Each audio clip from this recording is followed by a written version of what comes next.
नमस्कार, मैं हूं आपके साथ साक्षी। बीते कुछ दिनों में अंसारी परिवार में खुशियों का माहौल था क्योंकि माफिया मुख्तार अंसारी के छोटे बेटे उमर अंसारी की शादी हुई थी। लेकिन इस खुशी के बीच परिवार के लिए मुश्किलें लगातार बढ़ती नजर आ रही हैं। शनिवार को मऊ की कोर्ट ने जिलाधिकारी के फैसले को सही ठहराते हुए मुख्तार अंसारी की पत्नी आबशा अंसारी की कुर्क संपत्ति के आदेश को पुष्ट कर दिया। इस संपत्ति को गैंगस्टर एक्ट के तहत अवैध माना गया था और इसीलिए इसे कुर्क करने का आदेश जिला मजिस्ट्रेट ने पहले ही जारी कर दिया था। दक्षिण टोला थाना पुलिस ने भी गैंगस्टर एक्ट के तहत अवैध संपत्ति को कुर्क किया था। अब विशेष न्यायाधीश गैंगस्टर कोर्ट राजीव कुमार बत्स ने इस आदेश की पुष्टि कर दी है। इससे साफ हो गया है कि आबशा अंसारी की संपत्ति अवैध रूप से प्राप्त की गई थी और अब इसे वैधानिक रूप से कुर्क किया जा सकता है। इस मामले में कोर्ट में चुनौती भी पेश की गई थी, लेकिन अदालत ने इस चुनौती को खारिज कर दिया और जिलाधिकारी के आदेश को सही ठहराया।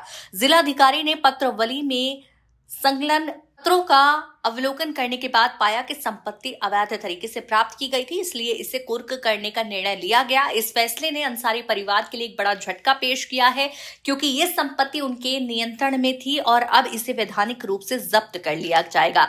साथ ही आपको ये भी जानकारी दें कि अफजाल अंसारी के भाभी और उमर अंसारी व अब्बास अंसारी की मां आबशा अंसारी को यूपी पुलिस ने भगौड़ा घोषित कर दिया है और उनके ऊपर 1 लाख रुपए का इनाम रखा गया है।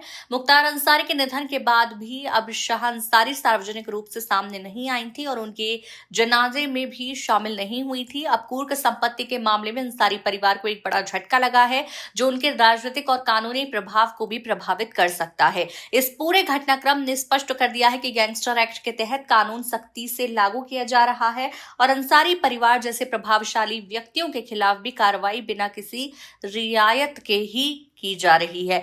आगे भी इस मामले में क्या कदम उठाए जाते हैं और अंसारी परिवार कैसे प्रतिक्रिया देता है, ये देखना बेहद महत्वपूर्ण होगा।